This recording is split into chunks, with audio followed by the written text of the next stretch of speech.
My name is Eric Igalo, Executive Director of CDF Nigeria, the Christian Development Foundation, and training field in agriculture. Behind me, you'll see where some of our students have planted maize, and you may begin to wonder what does maize and mission have in common.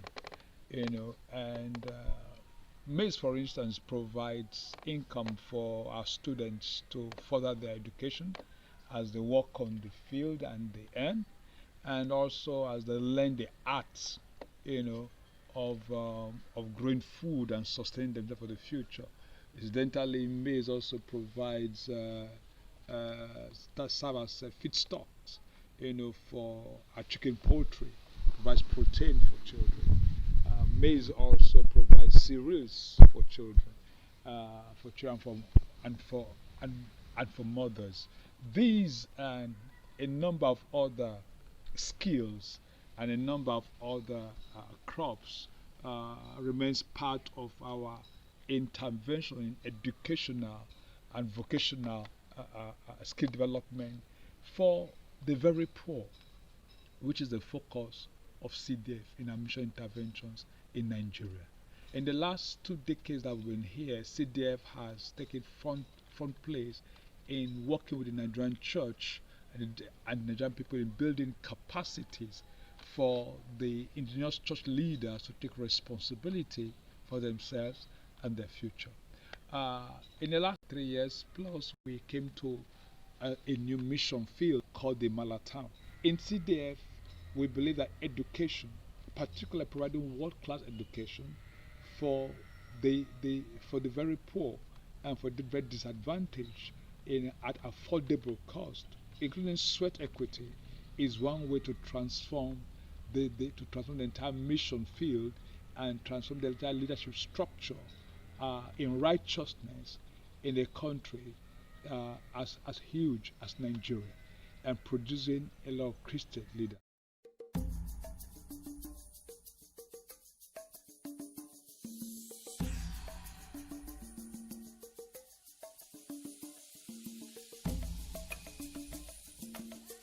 So, as part of the stepping stones towards the larger picture of the African Christian University, is first providing pastoral training programs.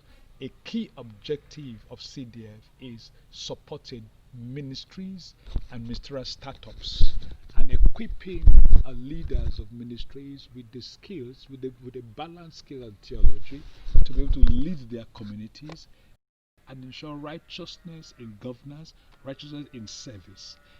And this we do through a number of current interventions and partnerships with WATS, with curriculums for the B World and Third Mills. And the second key objective for CDA is in the area of facilitating synergies and partnerships. A realization that this is not something we have come to do for the Nigerian church, but with the Nigerian church and with her leadership. Because we believe in the indigenous leaders owning their future and running with it within the various cultural contexts that pervades the entire Nigerian space. In that sphere, we're working in partnership with a number of organizations that come into Mala and to help to do ministries. We have the prayer program.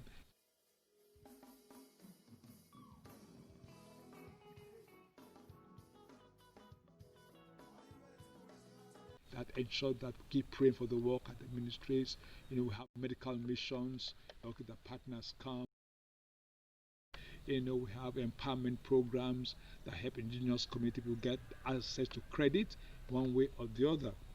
Then our third focus is truly empowering indigenous human capacities, to take charge for their future. And one of the ways by which CDF has committed to do this is to provide adequate training in vocational skills in education. And currently, right now, we have Project Academy housing 18 students on an 11-month program on farm management, and also a couple of students on a digital media program. Currently, our mini dormitory is fully taken up, and we're stepping into preparing a temporary dormitory that will take 20 beds, which is a major critical need right now, as also a stepping stone to doing 100-bed dormitory, because all the programs have to be resident for the students to be here to to have a practical component, in terms of their studies, and to also demonstrate competence after stay 11 months with us on the program. The third area for CDF intervention in the Nigerian space has to do with the response to the increasing internal displaced persons, and the needs that arise therefrom. Uh, Estimated right now that in Nigeria you have over 2 million plus internally displaced persons arising from a number of factors. One, the increasing persecution of Christians in Nigeria. Two, the drought situation causing migrations from the north to the south. The conflict between the well-known Fulani herdsmen, and the farmers. All that has resulted in those who suffer the most, who are vulnerable, young people, women, children who lost their husbands. And one of the response by CDF is to ensure that basic needs, are met. And you know, coupled to that, we saw the COVID pandemic that has come to take place, and and the CDF had to respond with food intervention on a consistent basis, and that we will say increasing, and hopefully supported by also what the students are doing in our farm settlement here. And so we would like to thank you for your praying along. Grace has kept us and sustained us, and we thought we'll share this with you, that that you will support us in the place of prayer. Um, a couple of months ago, we launched our Nehemiah project, which is largely the platform, by which we invite in people with hearts and minds, to support and to provide ways by which we can strengthen the work we do here.